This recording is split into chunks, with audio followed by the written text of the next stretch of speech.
Why, hello everybody. My name is Steve Usher and a warm welcome to the Experienced Designers podcast.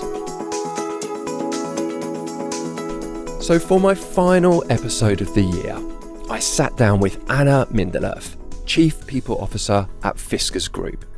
And I was so pleased we made this one happen before the end of the year, and especially because we met up in Stockholm to record it. And some of the best episodes are often organic and just conversations that flow naturally, which is exactly what we managed to capture for you, as we explored a wide range of topics. Her own journey into Fiskars as Chief People Officer, the changing HR industry and profession. Of course, no podcast seems to be complete without covering AI, and of course, our own human experience, making the point that you are the most important thing in your life. So we really hope you enjoyed this discussion. So without further ado, let's dive in. So Anna, welcome to my humble abode and the Experienced Designers. Thank you so much. I love these ones because they are in person, in real life. Yeah. And they're always better. I'm not setting expectation on podcasts in real life, but they are actually a little bit better when they're not on the screen. So look, thank you for joining. I know we've tried several occasions to get our diaries synced up. Yeah. But good persistence. It shows that we're both determined people and persistent, which is lovely. Yes, indeed. So very nice being here. Good stuff. So Anna, you are the Chief People Officer of Fiskars Group. Yes. And I was curious, my question to you, just to kick off, just rather than, hey, what's your intro, that kind of stuff. We're going to get to know you as part of this podcast anyway. Sure. But I'm curious, when you went for the job interviews, what was sold to you? What was pitched to you in terms of the brief and the opportunity, and why did you accept the role? Oh, that's a good question. First of all, I come with experience from strong brands. Fiskars Group is 14 brands, so it's a house of brands. So I came into the interview with several amounts of interviews, I would say, but the first one run by the executive search company and the second one by the executive search company. Also to then later on meeting the CEO, Natalie. And for the first time in my life, someone did research on me before they went into the interview. So she's an engineer. So she had been scanning all podcasts, everything that you could find about me on LinkedIn or wherever you find info. And I didn't expect that. So she started the first sort of intro with, hey, finally I get to meet you, and it feels like I already know you. I was like, whoa, that was a little bit strange. I'm usually the one interviewing, not you. So that was a good intro because it also felt that she knew a little bit more about who I am. I'm a person who likes to be both doing strategy but also being with the people on the floor. And the task or the sort of message from her on what is needed to be done is work with talent management, make sure we can change the culture in a way and transform the culture into a more agile, speedy organization, and make sure that we know who our top talents are in the organization. Yeah. And that's my background. So of course it's an easy one. Absolutely. Like, this sounds good. And then on top of that, Fiskars Group is Finland's one of Finland's absolutely oldest companies.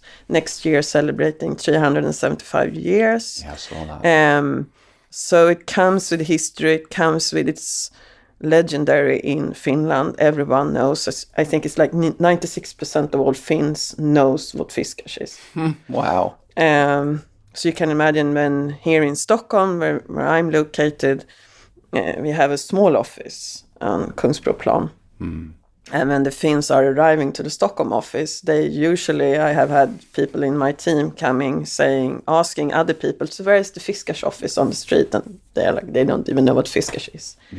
So that's pretty common. Yes. So you know some of our products. And when I start to talk about the brands, people know about the brands. And that's why I joined. I love the brands. It's like all those brands with the plenty of years history in there, with people in production sites, their relatives, parents, siblings, cousins that has been working for the same brand for years and years. But that's also a super big advantage, but it's also our biggest challenge. Yeah.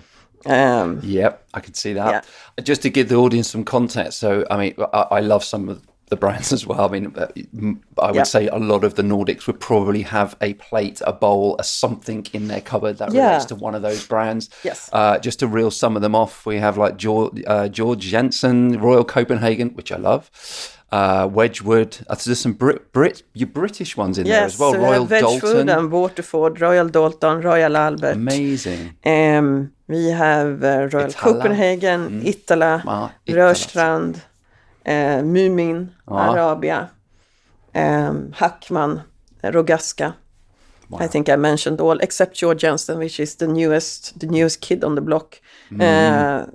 Just bought them actually, and we are now merging them and bringing them in.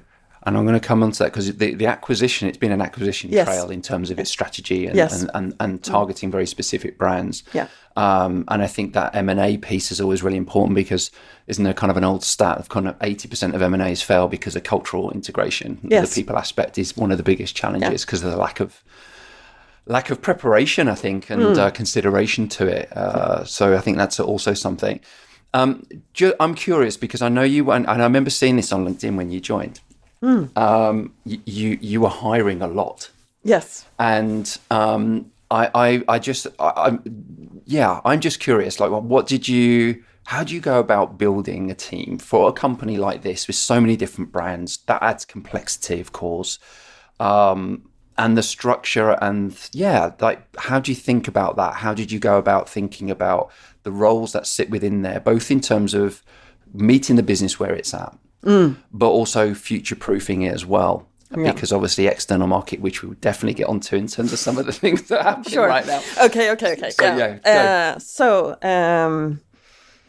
before I started, I also had a pretty intense onboarding with some management consulting company that was already supporting us, and we had a survey out, and we asked how do you as a leadership team and senior leaders look at HR, and also we asked HR management team, how do you look upon HR? And then we found that there was some few points where they were really aligned, and then we had some points that was like HR themselves thought they were awesome. The managers were not that, they didn't think it was awesome. And what do you do with that? So everyone was aligned with that we need to do something with recruitment. We need to upskill people in the organization when it comes to recruitment. We need to work with our employee brand. We need to make sure that we cut costs from all of those external headhunting companies that is sort of pitching that they are the best for us. So that sort of was the start. We also could see that we thought we were pretty good in spotting talent, but we didn't work with talent development at all. I could also see when I looked into engagement surveys that we had a bit of a challenge when it comes to personal growth in the organization. People love to work for the company, but they can't see the next step. So using data to make sure that we are sort of attacking the right problem. And I also looked into, of course, all the data we had was engagement survey results. We had exit interviews. We had information about the onboarding, etc. And then I presented the new organizational setup, and I had the sounding board in this management consulting company. And I said, I want to build either this or that. And the first one was more of a traditional HR unit, still with something that could be called people experience.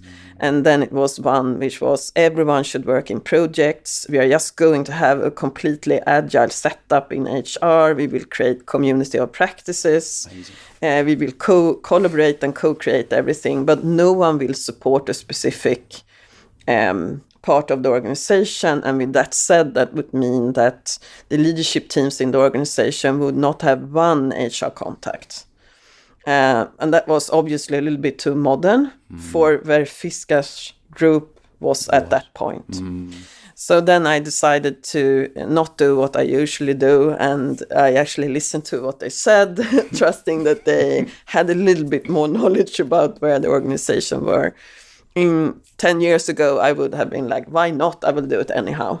And this time I decided it's probably not a good idea to start with failing the first thing I do. So I started to listen more and try to evaluate the way forward. And I changed a lot of things in the HR management team.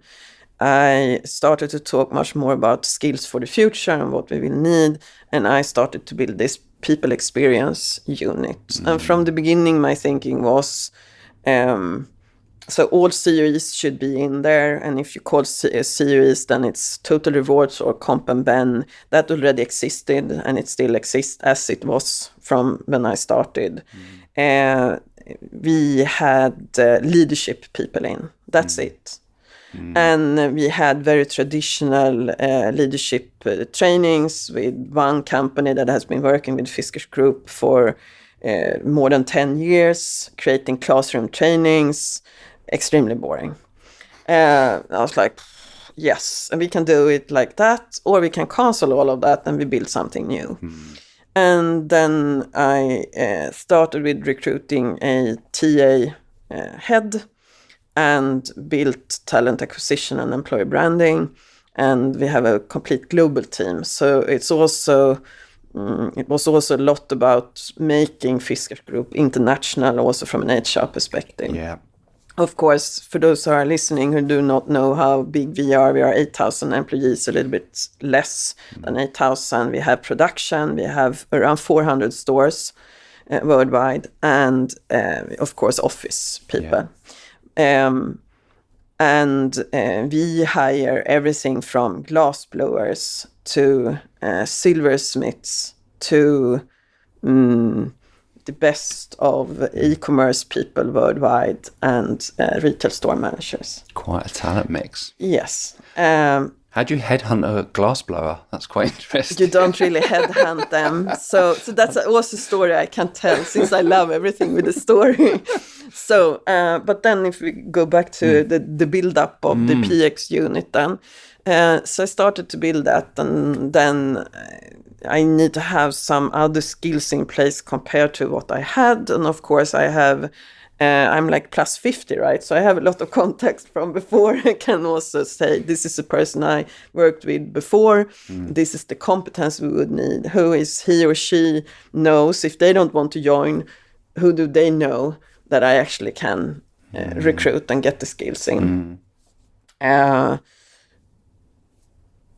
then making sure that when you recruit, you also you have the diversity in there from a nationality perspective, gender, of course, but also all of the other diversity parameters in place to make sure that we are a little bit less biased when it comes to the recruitment process. Yeah.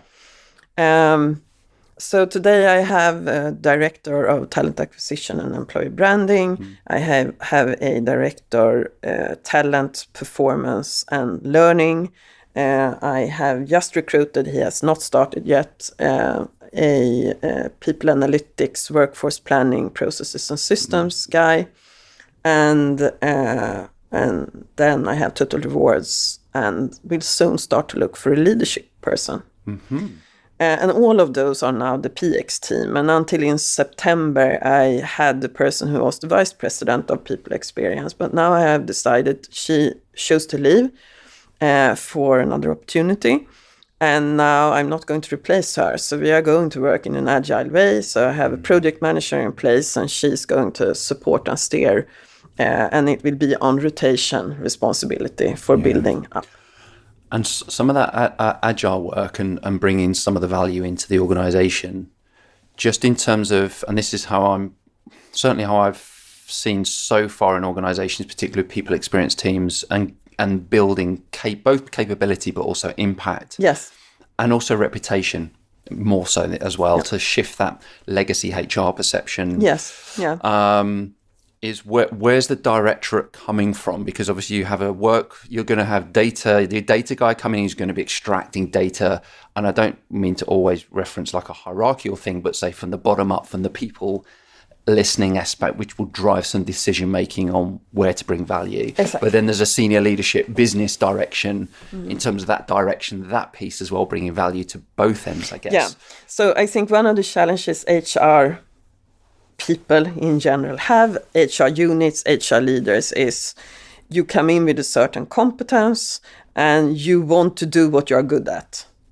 So that means that if you hire a person like me who has a lot of experience in talent management, of course, that's what I want to use. But that's not necessarily what is needed for the organization. So what I would like to do is I would like to work with the problems that the business have and make sure that we know before the business that you will have a problem in this specific store because this is how you recruit or this is how the environment is, whatever problem arises. And then we are going to work with solving those problems for the organization. So instead of being reactive, we will be proactive, and we will be able to say in that specific business unit, here's your challenge. You don't have enough people with that kind of competence. In 3 years, you will have, an aging workforce in your part of the organization.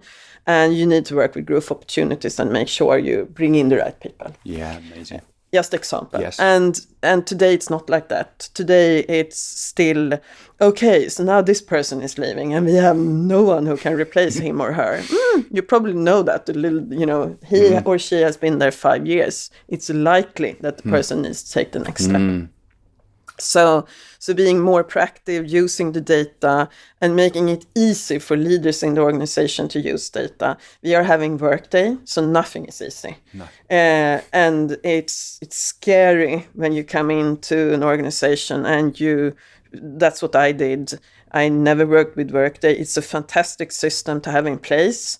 But it's the biggest obstacle also. Yeah. And the reason for saying that is that what we have been doing, my perception, people can argue that's absolutely not the case, but I think many organizations are using the systems and processes and hide behind. So we can't do that. We can't meet the people because I'm here behind Workday now and I need to fix this in the system. And the system and the processes are there and should be built to support the experience of the people in the organization. And so it's more defining what kind of experience do you want to have and do you want your people to have in the moment that matters, which is like buzzwords, right? But when your first day, the pre-boarding, the onboarding, when you meet your manager, when you have meetings, when we celebrate things, when you come to work, whatever kind of moments that you define is the most important ones, that's the important stuff. Totally agree. And I think that's the biggest challenge I see in HR. And I've been questioning back and forth for years now, how should the HR team look like? And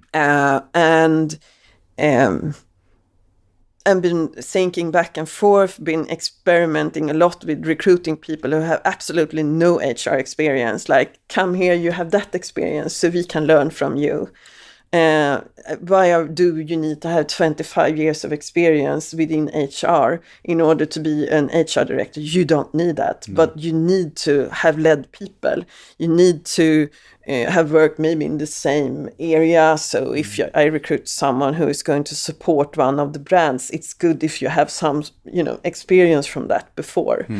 And I guess if it's a lot of HR people listening to this podcast, they will be like furious and say, oh, this is demotivating to hear. But I do think we need a mix. I do think that I don't think there is any person in any part of an organization going forward who can survive if you have only worked in one profession during your full working life, because you will not have the perspective. Agree. So when I talk about internal mobility and job rotation, I'm saying HR people needs to do a stint outside HR. Super scary if you never have been outside HR. And we want to bring in the business people to HR too. Okay, loads of questions on this. Okay, I'm just going to backtrack slightly and ask something, because you said to me earlier about 10 years ago I would have done it this way, but now I do it this way. Yeah. I just want to pull that thread a little bit, because I think that also demonstrates a little bit how you've evolved as a HR people professional in yourself, and also that, you know, your background is talent management and development, so that piece, and of course that, you know, there is a tendency to lean into that, of course, and bring that expertise into the field. How are you supporting yourself in that? How are you evolving as a human being, as a person in working in this field?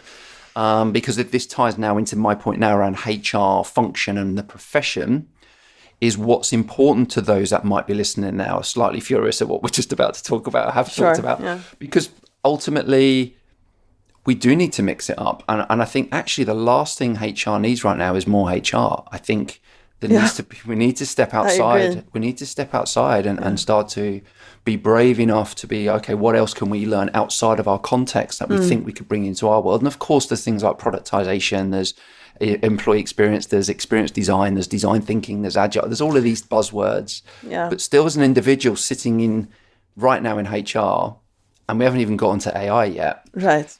My work, I mean, it's hard for them right now. It is. Really hard. And it's also crucial to, I think the best advice I can give would be do not be a know-it-all person. Try to be a learn-it-all person. Nice. And we all talk about work-life balance. It's nothing called work-life balance any longer. It's work-life integration. So you need to understand that you need to find your path going forward. So that means if you can't work at all during the weekends, fair enough, then set that up for you. So make it work. If you only want to work a specific amount of hours, try to set that up. But I think you need to be, if you're going to work in the HR space going forward, you need to be knowing your own boundaries much more than we have been doing before. So my question is rather back to people in HR. Why do you work with HR? If you work in HR because you like people, I often get that answer. I like people. Good. And what do you want to do with that? And a lot of HR people, when I interview for a lot of positions at the moment, they are telling me, I'm not a numbers person. Then this is not the right position for you, because everyone in HR needs to understand numbers. You need to understand the business. You need to be able to analyze the data. And if you can't analyze it, you need to use AI or someone else who is helping you to understand what is said. That's going to be necessary. Yeah. So even though you can have a position that is more people-centric in the future, you still need to use the data in order to be able to 100%. Know what to focus on. So best advice to HR people is, I mean, you asked how I'm upskilling as well, and what I'm looking at. I'm going to just flip this back, to you as well. Too much. I have started to listen less to HR gurus and the know-it-alls. The ones that, all of those, the Marshall Goldsmith ones and the Dave Ulrich ones and the ones who have been there forever. I'm listening more to entrepreneurial companies that comes with new stuff. So the younger generation. But I have one preference. I'm telling everyone in my team, if you still are not listening to Josh Bersin, then you do not know what modern HR will look like in 5 to 10 years. You need to listen to what he's saying. And you can say it's only for the US and it's only for the big companies. And you need to listen to what he's saying and understand, because he can also help. You only need to listen to his podcasts. Yep. And then you will understand, this is where I need to listen. This is what is relevant and this is what is not relevant. Yeah. And so I use that, and I read too many books. I'm networking less now compared to what I did before COVID, probably because I was really, really ill during COVID. So I'm still a little bit hesitant to meet too many people at the same time. But listen to people who run businesses and learn their language, and try to be a person who listens more than you speak. Yeah, and also, find your thing. I mean, for some people it's podcasts. I listen to Stephen Bartlett's Diary of a CEO, of course, and there's very few episodes, that I've listened to and haven't written something down from it. And it's really interesting. Another advice that I would give, I don't know if it's mainly Swedish people or Danish people or whoever who's listening to this, when you network, make sure that you are not only going to the Swedish or Danish or Finnish associations and meet people in your country, because they are not going to be the one who are giving you the insights for the future.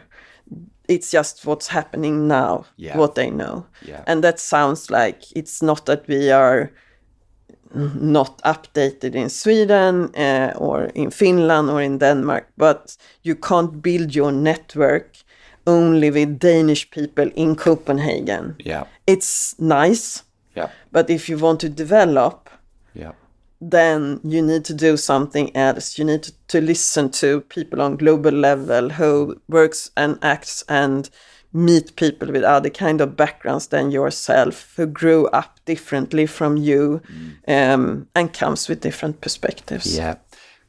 Can we just go back to the HR evolution piece? Yeah. So we've got the data piece. Yeah. Are there any other pillars, another pillar, one or two pillars that maybe we can share or just discuss around that people could lean into to evolve their practice and to build something similar? To move. If somebody's sitting in more of a traditional HR role, they have a curious mindset. They're listening to this going, I need to do something. There's the data piece, and of course there are learning opportunities and things out there just to go and just start being curious. Where do you start? There's that piece, but I'm just wondering, is there any other aspects that they need to think about to amp up or evolve or develop on? Business acumen you mentioned as well. I think it's one thing that is a little bit contradictory to what I said, because I also learned. So I think if you talk to people who have been working with me, and what I'm sometimes very surprised about is I'm like a 5-year-old child. I'm like, what is ChatGPT? I have no clue. Let's go in and try to find out. So I'm doing to learn. Yes. And I'm even, sometimes I'm pretty proud that I'm even teaching some of my people in my team who are like not 30, but at least 20 years younger than I am. And they're like, no, but I don't really know how to do this. No, neither did I. You just need to go and try. Yeah. So don't be so afraid of trying new stuff, because we will always fail. I'm failing like so many times. I have no clue. Then I try again. Yep. And then I try again. And I'm like, okay, so when you build something, it doesn't need to be 100% right. When you build your organization, everyone has been asking me during this, the ones who have been with the company for a long time in HR, some of them are still there. And I'm super happy with that. The people who dared to, stay true to they want to work for Fiskars Group. I might think that this Anna who is coming in seems really weird, and I don't really know where the journey is going, but I'm willing to take the risk to be on that journey. After like 6 months, some of those people came to me and said, I didn't have a clue, but you told me to trust the process, and now I understand. Love it. And that's because, and I also said several times that, everyone thinks that if we are just done with this change, we will be done. That's not how it's going to be. No. We are going to change constantly. Yeah. And if you can't accept that, you can't, it's not possible to be on this journey. So it needs to be, we are doing this until we do something else. And we are going to continue build and change and evolve together. And I think you sort of need to buy into that. Yeah, and I think this also links a little bit about going inwards on yourself. I think, I think it was really interesting what you mentioned about setting your own boundaries, establishing if you don't want to work weekends, and that's okay. And I think a lot of that has been disrupted. I mean, it has, period. Yeah. I know I feel it at times. But I also know that what's my commitment, what's my mission, what impact do I want to create? And actually, is it a thing about work-life balance, work-life fulfillment, I tend to call it. I know I'm at a stage in my life right now where I can dedicate more time to my work. And that's just my reality. Yeah.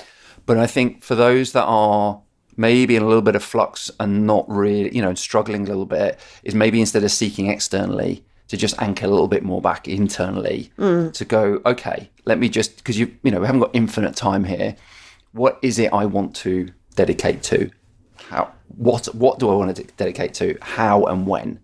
And just really anchoring that and getting that really clear, I think, first is my thought. Because because there's so much going on in the world right now. There's so much attention. There's so much, obviously, AI, that it can be massively distracting if you're not coming at it from a really good grounding within yourself first, even though there's a lot of disruption and maybe feeling of... Yeah.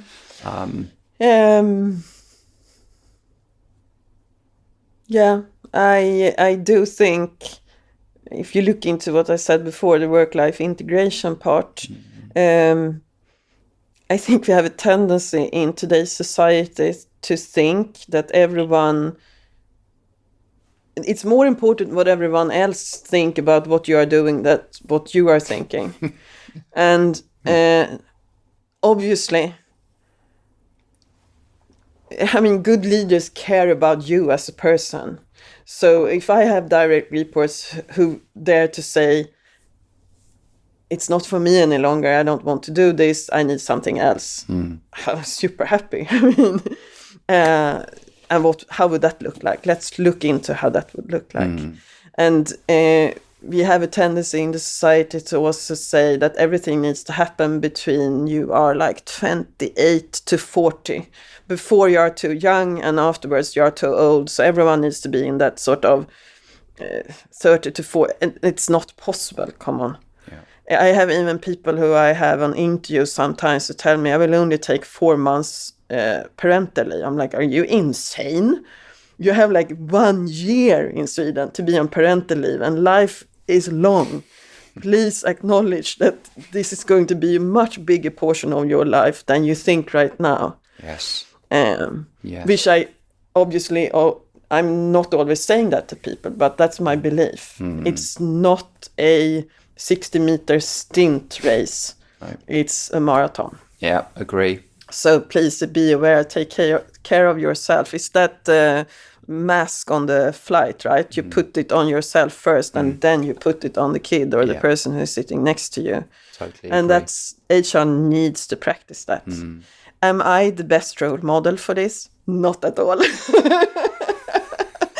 I'm working far too long hours. I love my job. I love to work with people who challenge me. I do not like people who is like, that's fine, let's do that. I'm just adjusting. I want to hear, why is it not a good idea? And how can we do it differently? And then sometimes, of course, I'm like, but come on, now it's too much resistance here. But so it's a constant reiteration of how to define us as a team. You know what? I know you when you share some posts when you're traveling, I can feel that in your posts that you enjoy that. Yeah. Yeah. Yeah. That's good. That's the intention. Yeah. Yeah. And I always try to bring my brilliant people I have hired and who I work with, because it's not all of them I have hired. So I'm also trying to invite them to events. I am obviously more senior and I am a C-suite person, so I get all the invitations. They are much better than I am. So those people should sit on the podcasts and, on the panels. Absolutely. And those people are the future. I'm going to come to your office. We should do a live at your office with some of your team. Yeah, that would be cool. I'm not having everyone in my team in the office. I know, but we can wait. We'll do something, make it work. 100%. Yeah. Next year, I'm actually going to be doing. I'm going to be going more into the organisations. I've got a couple really good ones for the first quarter of the year in different parts of the world, where I'm going to spend time with the whole people team itself. Cool. And because I want to. There's some amazing work going on in the world, and I just think there's an opportunity to just raise them all, not just one person. Exactly. So I'm really into that. So quick, we can't. We are completely derailing, or are we on track? We are so on track. Okay, so I don't think any podcast is ever complete without at least a conversation about AI, because we're right in the midst of this right now. Yeah. And I don't think anyone knows where it's going to go just yet necessarily, but I'm curious around where do we think around HR and organizations around. I was just in the presentation with Sana Labs. If you don't know what Sana Labs is, you need to know. That's a need to know. Also, Josh Bersin is talking about Sana Labs in one of his podcasts. So he's using Sana to power Galileo as well. Exactly. And how can you be that good? So you actually are naming his chatbot or tool Galileo. Amazing. But it goes to show. I mean, I will support with Josh because I listened to. How many pods has he got? I think I listened to him. It's like 15 minutes each episode. Yeah. I love them because like dum dum dum, exactly. super tight, super clear. But don't listen to it if you're tired, because you need to be sharp. So you need to sort of have a pen and write down. Okay, so he's saying this or that. That's true. Almost every episode is brilliant. No. Almost every, but of course, but we it's can't data led, it's research led, it's in the trenches, in the ground. Yes. Yeah. So, what was the question? AI. Yeah. Oh, yes. I love it. more a topic. Let's just explore it. Like, how have you been? How have you been exploring and so I'm a tech nerd in general, I would say. Very, very not happy when I came into the company and I got an iPhone 11. Why are you guys offering me an iPhone 11? I mean, that's not good employee branding. So that needs to change. And now it has changed, but I haven't changed the phone yet. AI. Yes, I met a brilliant person yesterday. She's super young. She founded a tech company 6 years ago. She's only 23 years old. She employed 50 people. She sold the company. And she has no university degree yet. She just did this on the side and then started and sold. Absolutely fantastic. And she, I asked her how she built this, and everything was built with AI, of course. So that's a sort of good segue into who need AI and for what. And she said to me yesterday when I met her name is Ida. She said sometimes companies with a more mature leadership team think that it's either AI companies and others. But that's not the case. Everyone in the future needs to work with AI and understand it. So that's sort of a alarm clock for those who feel, I don't have it. I have no clue. And it's the same there. Just start using it. And what I did was that I pretty early, actually pretty cool together with our CFO in the company who also loves AI. Have you heard about CFO? That's a bonus. So we said we need to do something in the leadership team. We need to start talking about this. This is the future. So we brought in people in our organization who are a little bit more advanced and also external competence to talk about AI with us. And I started to use ChatGPT super early, as soon as I could. Yeah. And I use it for everything. Yeah. I'm even telling people, so have you asked ChatGPT? And Yeah. like, why? They think it's a little bit an overkill sometimes, but I do that. Yeah. And I think when you start to use it, you understand how one part of it's just a small part of AI. It's an old way of doing things. It's just that everything is exploding now.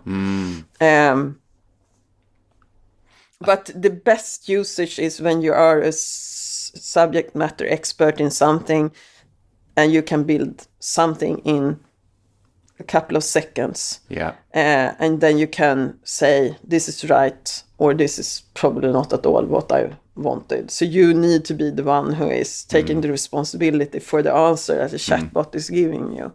And I'm using that for doing job descriptions, putting OKRs in place, agendas, getting information about who is a great speaker for different things. Yeah, you name it. We are doing a lot of things in the early phase externally, not so integrated yet into systems for us, but that's coming now. Also for our LMS platform, etc.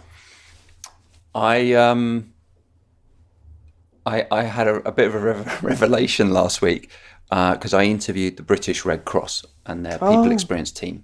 So they're starting on their people experience and doing some amazing work.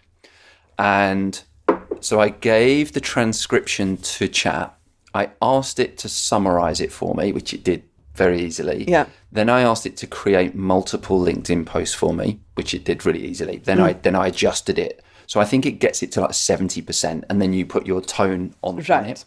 Then I took segments of it and said, can you put it into DALL-E and say, can you create a comic book, 4-step comic book displaying that process? And it created this visualization because I'm also I'm trying to find ways of how to take a conversation like this and put it into a visual format so that it can engage from a post perspective with something. And I mean, for that stuff, previously I would have, and this took me less than 30 minutes for all of what I've just described. I think what was interesting was historically I would have had to have hired someone to listen to the podcast to then draw something. Exactly. I mean, it's insane the speed of which we're going to... I actually did something. We had an external guy in for the HR management team during, I don't remember, February, March, something. And then I took the full HR management team meeting and we recorded in video just with the iPhone.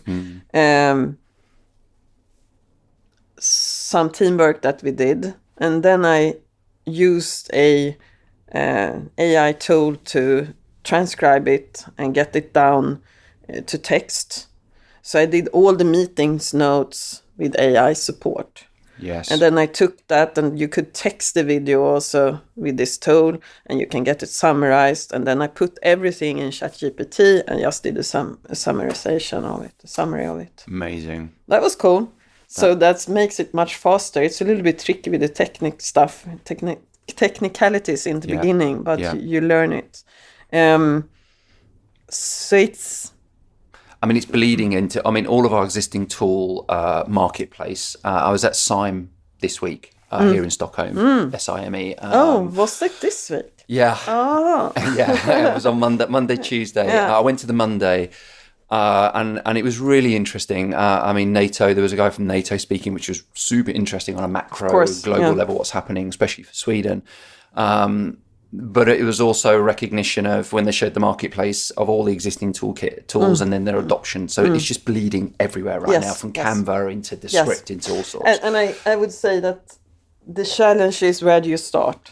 I was going to ask you that. So do not dwell on that one. Start. Just start. Because otherwise we are all behind. No fear of missing out, because you are going to miss out. You can't know everything. Just to give a context how quick this thing's moving, because I think that was something that clicked for me on Monday, because I was like, okay, I'm a fairly blind optimistic. I love this stuff. So I feel like I'm fairly connected to it, but I'm definitely not at the forefront. Oh, neither it made me stop in my tracks on Monday, where there was a speaker who shared a video of him talking at home. and he just did like a couple of minutes, and then he said that was all generated by AI, and the whole room was like, what? And you couldn't tell the difference. You could, you had him visually in real life and then on the screen, and he said this is as of today, and bearing in mind that the pace, this will improve in the next 3 months as much as it would have previously in a year. So it's now evolving at such and my brain was starting to just scramble because I was trying to even comprehend that what I've just seen is changed already in a week, in a month, 2 months, to the extent of what would normally take a year, 2 years.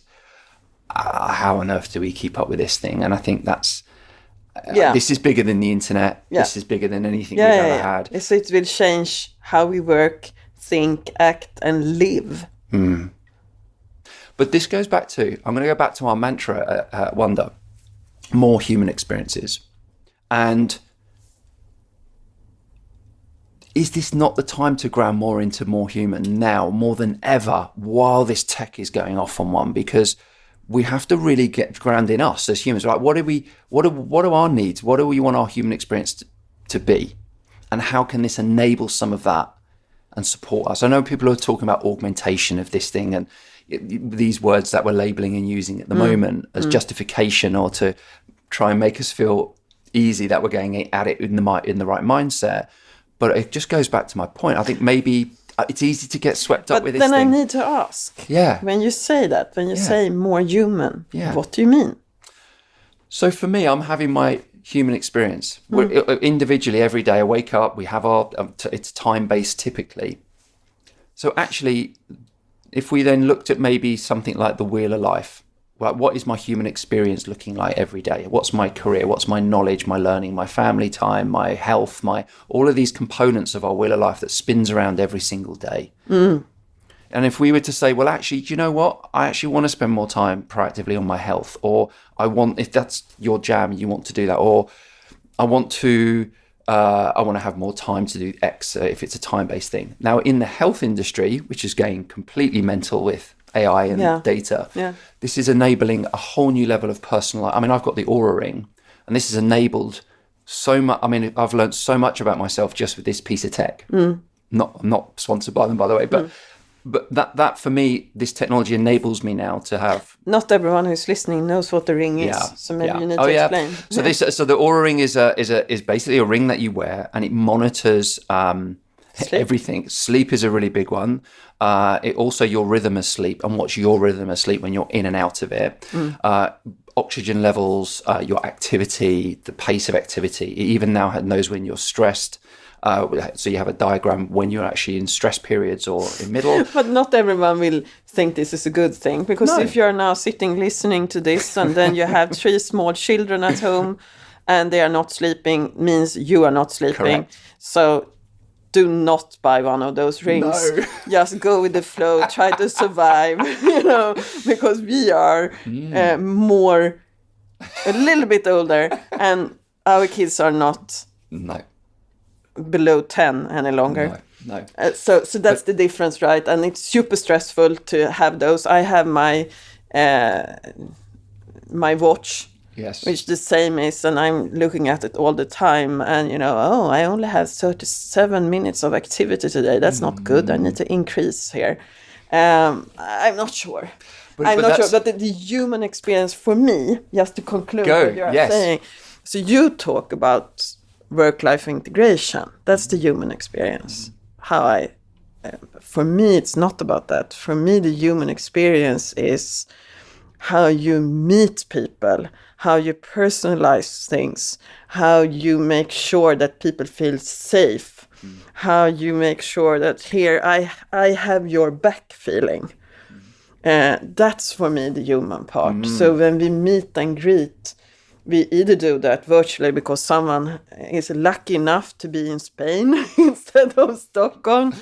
And it's -7 in Stockholm today. So that's why I'm laughing. And it's damn dark in the afternoon and morning. So it's more about how do you make sure that people feel that you see them? And if you as an employer can do that, then you will be successful, because everyone will know there is a place at the table for me. And if I'm not there one day, someone will notice. But it's also about how can we help people to have, how can I support you so you can create your own best life, and life experience. Yeah. And that's something that should be taught in schools in Sweden, and it's not. No. So we have a lot of weird subjects in school, but we never talk about life management. No. And finance as well. Actually. And finance is one, because finance well-being is one of the biggest topics right now in Sweden. So one thing that I forgot to say when you asked a little bit, so what do you look at, and how do you learn, and how do you stay relevant, etc. For me, that's like, I think it's some sort of fear to be made extinct or something, because, and also it comes a little bit with age. I have a lot of friends who are in my age who are telling me it's not that many years left to work. And I'm like, what? I'm going to work until I'm plus 70, if I can. Yeah. I'm not sure I can. Nevertheless, so you asked also what you look at, and you said something about NATO. Yes. I'm heavily and too much interested in politics. So that means I'm interested in the society. I'm interested in how we build a good society. I'm interested to also see now how the heck can we destroy so much so fast with the 2 wars going on, and a media that is having a big negativity bias. We always only talk about the bad stuff. We never talk about the good stuff. So if you grow up, luckily the young people are not watching ordinary channels in the sort of ordinary TV media any longer. They are smart enough to not do that. But nevertheless, so I think it's this, to conclude what I'm after, is that what I'm always trying to do to stay relevant is talk about the big perspective, the huge perspective. And then being able to go from that big perspective to the small perspective, which is the individual part, which means what do you need and what do I need? And we always care, people always care more about themselves. That's just how it is. It's human behavior. So it doesn't, like when you make someone redundant, or you make a big group of people redundant, they don't care why. They want to hear what's going to happen with me. Am I, the only question you will sit with is what's going to happen with me? Yes. Will I have a position?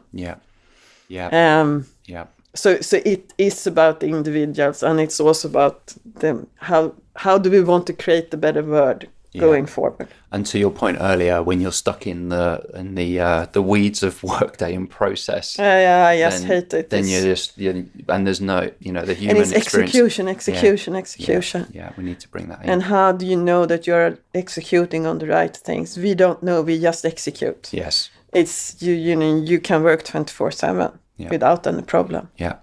That's what's happening. So, and now people can't see what I'm doing, but I have something that I learned, that I'm now holding up my hand, and then I'm on one side towards Steve and saying, if I'm saying yes to you, it's no to me. But if I turn it around and say no to Steve, then it's a yes to me. So if you need more me time, you need to start to say no to things. Yes. And it's actually not that painful when you have started. It's like, no, I'm going to prioritize me. Yes. I'm the most important. You are the most important person in your life. That's the longest relationship you will have, right? With yourself. So make sure you like who you are. Yeah. And, I don't know. That's Anna, your bar. That's a beautiful way to end it. So thank you so much for sharing your most valuable asset, time. So I'm really grateful for your contribution and sharing your perspective and giving us a bit of a glimpse into your world and how you think and the experience that you're having right now. So it's really cool. Thanks for having me here. So welcome. And there you have it, another episode of the Experienced Designers podcast. Thank you to my guest, Anna. What a way to end the year with such an easy, honest and open conversation. And if you want to connect with Anna, of course, as always, all of the links are on the show page. And that leaves me just to finally say thank you, our listeners. Without you, we'd just be talking into an empty mic. So we're always grateful for the continued feedback and the growing numbers for this podcast. It's been an amazing year. It's been extremely consistent. And of course, we've met so many amazing people on our journey so far. And we're really looking forward to what next year brings, both in terms of just meeting new people, gathering new insights, and sharing them out to you, our valuable audience. So until the next time, bye for now.